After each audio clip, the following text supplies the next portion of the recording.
व्रत का जो नियम है वो एक ही नियम है जो शिव महापुराण के अंतर्गत है। सुबह पूजा की थाली लगाई है। 5 व्रतों का विधान है, छठा व्रत का विधान नहीं। कितने व्रत? 5। सुबह पूजन की थाली लगाई है। पूजा की थाली, अभिषेक का सामान सब लेकर आप मंदिर में जाइए।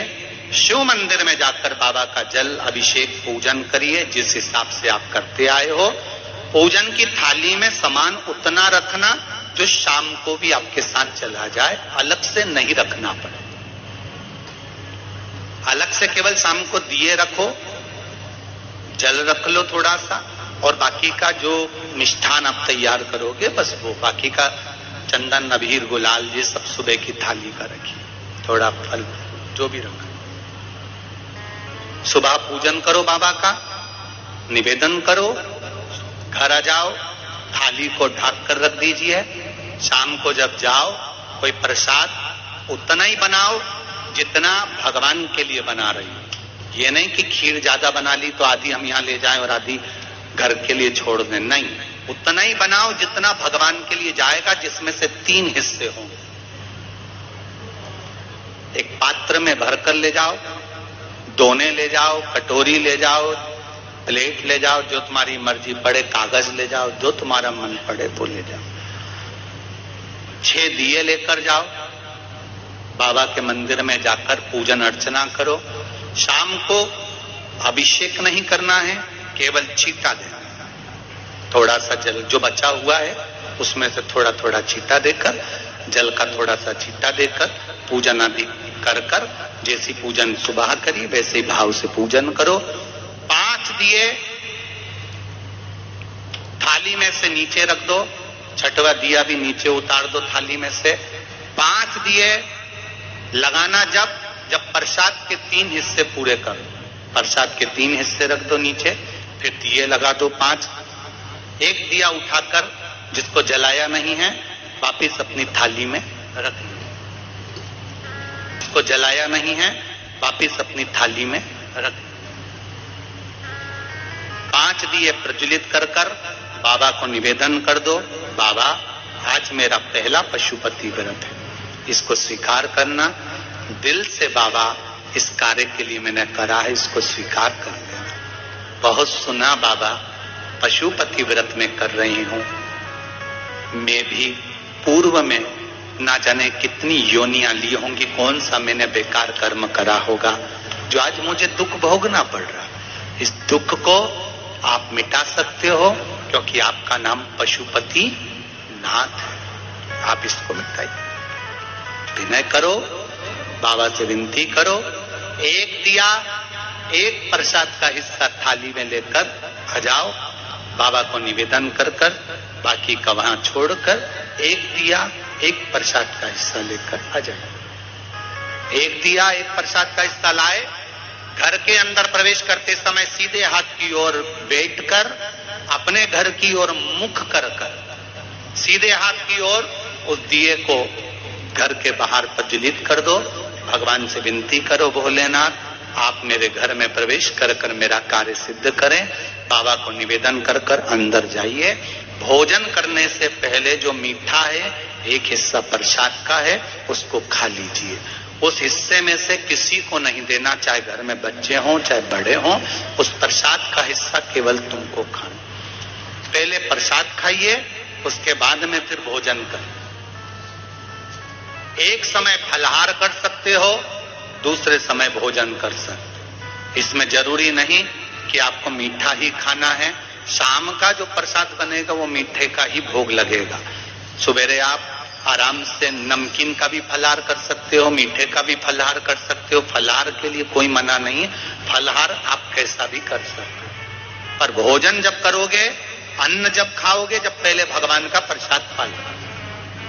4 पशुपति व्रत पूर्ण हो, बीच में अगर कहीं रजस्वला धर्म आ गया, आपको पूजन नहीं करना है, घर में कोई सूतक सावड़ आ गया या कोई व्रत फंस गया, एकादशी आ गई या कोई व्रत आ गया, तीज आ गई, चतुर्थी आ गई, जिसका आप व्रत करते हुए आए हो, तो पशुपति व्रत उस दिन मत करो, फिर अगले सोमवार कर लेना।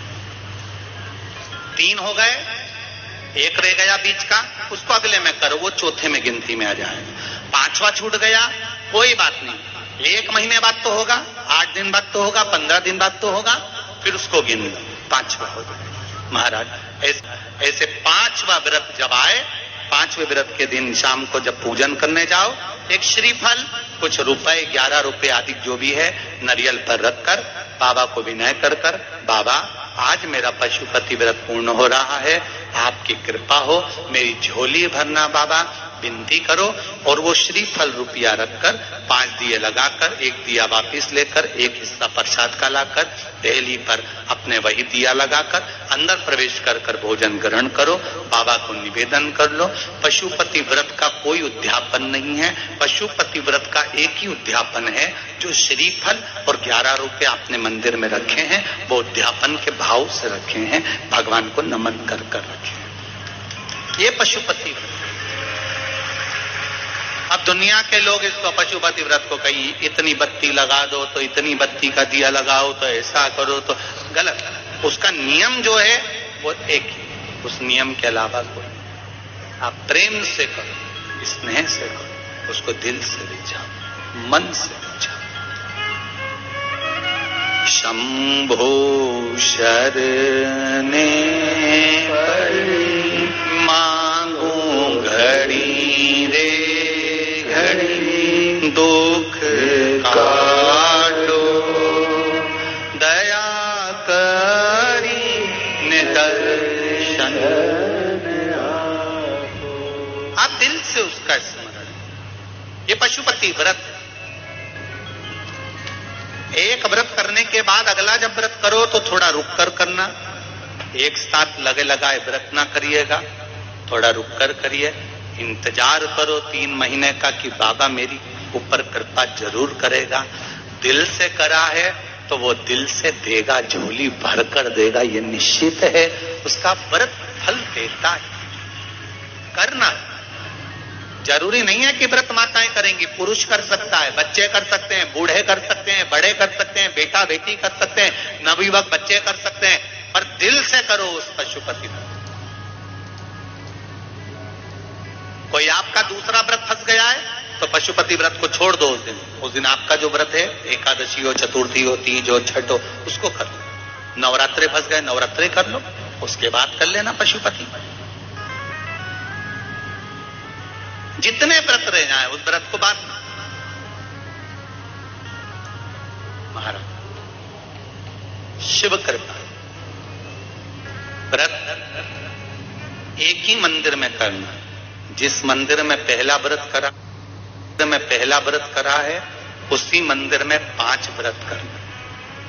ये नहीं कि हम मायके में 2 व्रत करके आ गए और तीसरा व्रत हमने ससुराल में कर लिया। नहीं, 2 व्रत करके मायके से आ गई हो तो 3 व्रत भी मायके जाके ही करना। अगली बार ऐसे जाना कि सोमवार बीच में फंस जाए और तुम 1 व्रत करके आ जाओ। मायके में अगर व्रत कर रही हो तो अपनी पूजन का सामान अपने ही रुपए का होना चाहिए, मायके के पैसे का नहीं चाहिए। कुंवारी होती और तुम मायके के सामान से पूजन करती, अगर कुंवारी होती तो तुम्हारा वो पूजन लगता, पर विवाह होने के बाद, गोत्र बदलने के बाद आप अपना पूजन का धन अपना खर्च करें। हम तो यहां तक कहते हैं मंदिर में भी अगर लोटा भरा हुआ रखा है, मंदिर में बाल्टी भरी रखी है, आप पहले अपना दान पेटी में डालकर फिर आप उस लोटे का प्रयोग करो। पीपल के पेड़ के नीचे पूजन करने गए, आंवले के पेड़ के नीचे पूजन करने गए, बड़ के पेड़ के नीचे पूजन करने गए, किसी की लगी लगाई थाली मिल गई, सामान मिल गया, उसके सामान में से आप मत चढ़ाइए। आपके पास जो सामग्री है आप उससे पूजन करें। अपने पड़ोसी से 1 रुपया भी मांगकर भगवान को मत दीजिए। जिस भगवान को देते हो उस भगवान को बुरा लगता है कि मेरे सामने खड़ी होकर हाथ पड़ोसी के आगे फैला रही है, तुम मुझसे मांग, मैं तुझे झोली भर कर